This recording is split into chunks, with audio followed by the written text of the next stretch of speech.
Nah, ibadah kurban ini adalah salah satu ibadah yang Allah SWT syariatkan kepada hamba-hambanya. Adapun waktunya adalah di bulan Dzulhijjah, tepatnya di hari raya Idul Adha, tanggal 10 Dzulhijjah, dan sampai 3 hari setelahnya. Jadi ada 4 hari waktu pelaksananya. Yang paling afdal tanggal 10 Dzulhijjah atau hari raya Idul Adha, lalu hari tasyrik 11, 12, 13 sebelum matahari terbenam. Ini waktu pelaksanaan penyembelihan hewan kurban.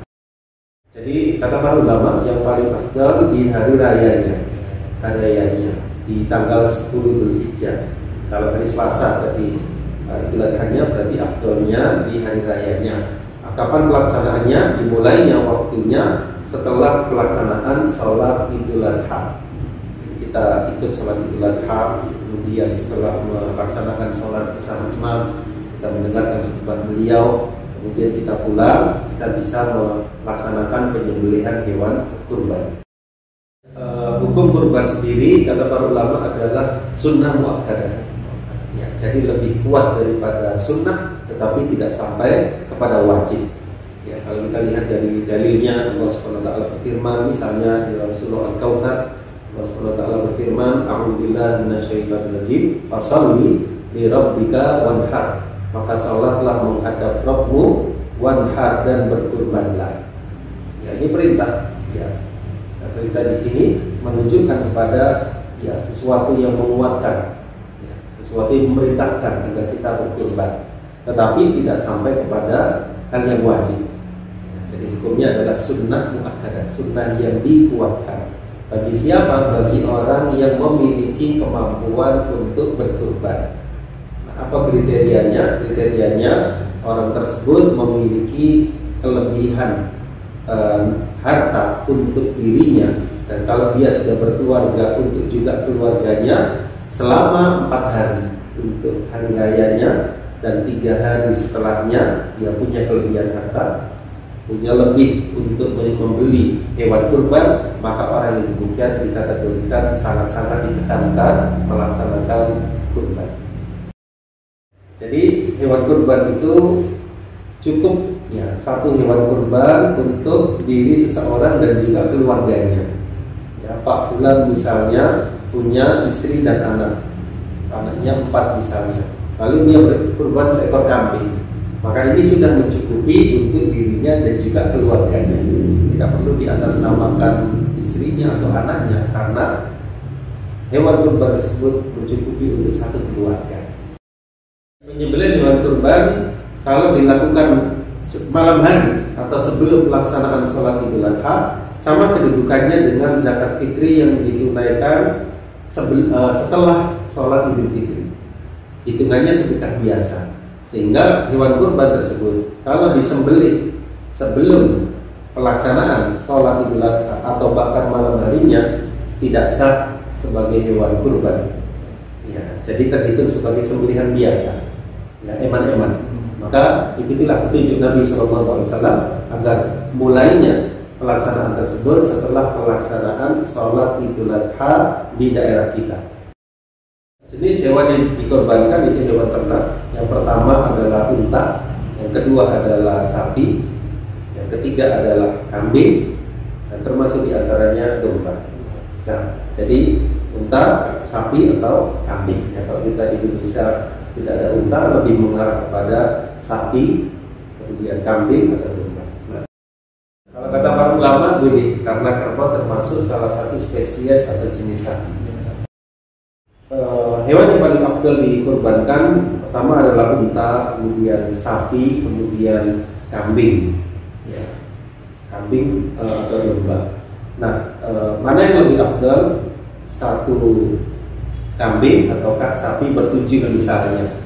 Ya, yang lebih afdal adalah satu kambing.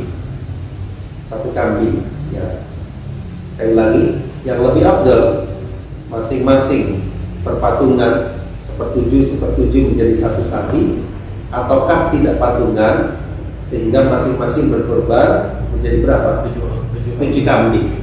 Yang lebih afdal adalah 7 kambing dibandingkan satu sapi dari 7 orang. Kenapa? Karena yang dikurbankan lebih banyak, yaitu 7 kambing.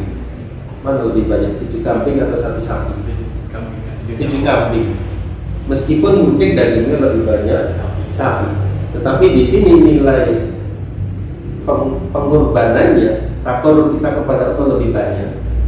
Ya, kan otomatis pembelinya juga lebih banyak, 7 kali. Nilai kurbannya lebih banyak. Lebih afdal ini dari sisi hukum fikih ya. Lebih afdal 7 kambing daripada 1 sapi yang bertujuh. Ya, ini sekali lagi afdaliyah. Tetapi seandainya ya ada sebagian di antara kita yang berpatungkan 7 1 sapi, tidak mengapa. Ya, jadi jangan disalahpahami. Hukumnya boleh. Tetapi kalau ditanyakan mana yang afdal masing-masing kambing 7. Kan gitu ya. Bisa dipahami. Nah, ya batasan usia minimalnya kalau unta itu 5 tahun. Ya, 5 tahun, kalau sapi 2 tahun, kalau kambing 1 tahun, kalau domba setengah tahun. Jadi untuk memudahkan mengingatnya 5, 2, 1, setengah. Ini urutan dari unta ya, unta, sapi, kambing, domba 5, 2, 1, setengah minimal. Nah, lebih daripada itu boleh. Ya malah boleh ya, artinya minimalnya kalau sapi 2 tahun, kambing 1 tahun, setahun ya, kalau domba setengah tahun atau lebih maksudnya. Nah, ini merujuk kepada sebuah hadis Nabi SAW. Ada 4 hal yang tidak layak untuk dikorbankan. Yang pertama adalah hewan yang buta sebelah matanya, yang jelas butanya. Kemudian artinya buta, tidak boleh. Sebelah saja tidak boleh, apalagi dua-duanya. Yang kedua adalah yang arjat, yang pincang. Kita lihat mau beli kambing, pincang jangan dibeli. Kemudian yang ketiga marido, yang sakit. Kelihatan sakit, kelihatan gimana, kelihatan dari gerak-geriknya sakit, maka tidak layak untuk dikurbankan. Yang keempat adalah yang kurus sekali sampai tidak ada atau tidak kelihatan, tidak ada sumsumnya. Ya, ini jangan dikorbankan. Ya, dia sehat tapi kurus sekali. Ya, nanti apa yang dibagi dari dagingnya? Kasihan kambingnya, dia tumbuh dulu kambing. Jadi pilih kambing atau hewan kurban tersebut dari sisi usia mencukupi, dari sisi kesehatan sehat, tidak ada cacat padanya. Cacat yang telah disebutkan Nabi SAW atau yang lebih parah daripada itu. Ya, jadi pilih selektif di dalam memilih hewan kurban. Kalau kita bisa memilih sendiri, alhamdulillah. Kalau tidak, mengajak orang yang faham tentang hal ini, atau kita mau mempercayakan kepada seseorang untuk membelikan sesuai kriteria yang ditentukan oleh agama. Bagi orang yang sudah berniat kuat untuk berkurban, di antara adabnya adalah selama 10 hari pertama bulan Dzulhijjah, janganlah dia memotong rambut dirinya, atau memotong kukunya, atau memotong bulu-buluan di badannya. Yang dimaksudkan adalah orang yang berkurban, bukan hewan kurban. Dan yang disuruh menahan di sini adalah orangnya, keluarganya tidak termasuk. Jadi anak istrinya boleh memotong rambutnya bila diperlukan, tetapi dirinya, kepala rumah tangga tersebut, tidak memotong rambut maupun kukunya sampai hewannya selesai dikurban. Nah, mulai kapan? 1 Dzulhijjah sampai hewannya selesai dikurbankan. Kalau tanggal 10 sudah dikurbankan dan disembelih, berarti boleh tidak memotong rambut maupun kukunya. Kalau disembelihnya di tanggal 11-nya, berarti setelah itu baru boleh. Nah, ada 2 hal yang perlu kita cermati. Ada bacaan yang wajib, yaitu ucapan tasmiyah, Bismillah. Ini wajibnya. Lebihnya sunnah, yaitu apa? Kalau sempurnanya Bismillah, Wallahu Akbar, Allahumma hada minka walaka. Dengan menyebut nama Allah, Allah Maha Besar, ya Allah, ini adalah anugerah darimu dan ini sebagai bentuk takarrub kepadamu. Kemudian mengatakan hada minni, ini adalah dari ya Allah. Ada anni, saya ulangi, ini adalah dari ya Allah. Atau menyebut nama kita, kalau kita menyembelih sendiri. Ada an Muhammad misalnya. Lalu kita berdoa, Allahumma taqabbal, ya Allah terimalah kurban ini an Muhammad wa ali Muhammad, dan keluarganya Muhammad. Misalnya orangnya tersebut namanya Muhammad, Pak Muhammad misalnya, dia nyembelih sendiri, doanya seperti itu. Atau kita ganti misalnya Pak Harun misalnya, Bismillah, Wallahu Akbar, Allahumma hadza minka walaka hadza an Harun, Allahumma taqabbal an Harun wa ali Harun. Kalau dia menyuruh seseorang untuk menyembelih, maka lafaznya demikian. Orang yang menyembelih tersebut, Bismillah, Wallahu Akbar, Allahumma hadza minka walaka hadza, ini adalah an Harun, Allahumma taqabbal an Harun wa ali Harun. Nah, jadi sunatnya orang yang berkurban itu merasakan sebagian dari daging kurbannya. Ya, jadi tidak berarti orang yang kurban itu langsung harus dia menyerahkan semua, tidak, malah dia disuruh mencicipi sebagian daging kurbannya. Meskipun mungkin dia nanti menerima juga daging kurban dari tempat lain, tapi sunnahnya dia merasakan daging kurbannya sendiri, ya, sepertinya sebagai rasa bentuk syukur. Nah, tentu kita tidak semuanya. Nah, ada sebagian yang lain untuk apa? Fakir miskin. Sebagian yang lain untuk kita hadiahkan kepada tetangga, kerabat, teman.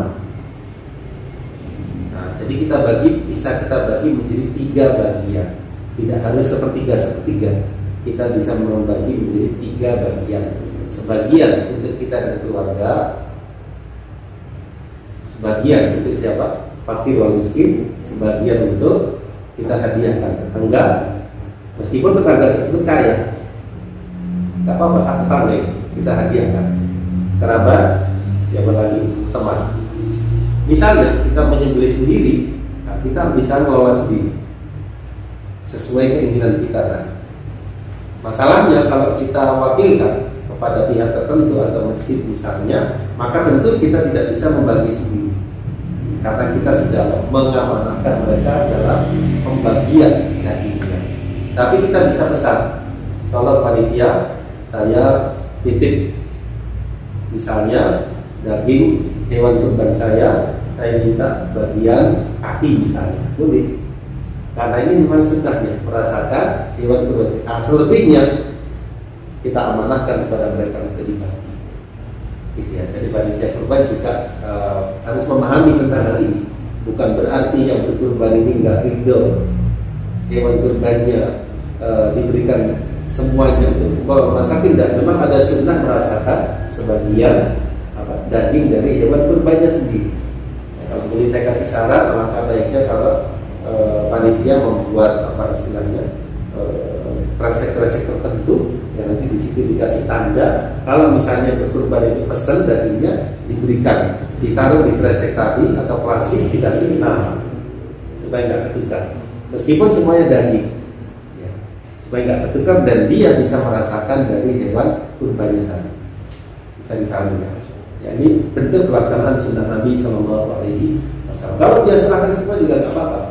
Ya, berkurban misalnya panitia ini sudah serahkan semua, nggak apa-apa.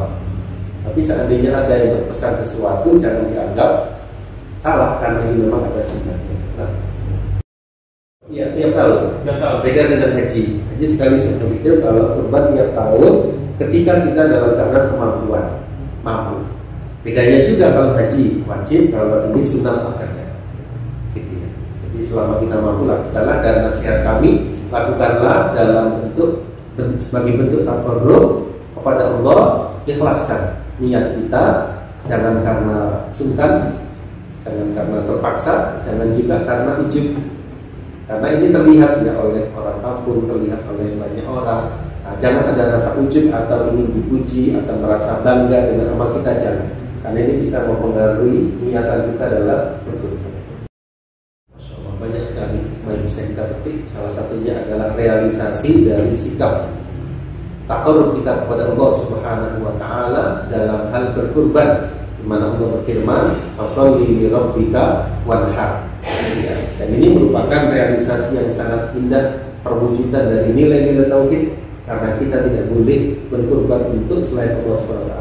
Qul inna sholati wa nusuki wa mahyaya wa mamati lillahi rabbil alamin. Katakanlah sesungguhnya sholat, sembelihan, hidup, matiku semuanya untuk Allah, Rabb sekalian alam. Hikmah yang lain, kita bersyukur kepada Allah SWT. Dari dalam doanya Allahumma hadza minka, ini adalah anugerah darimu.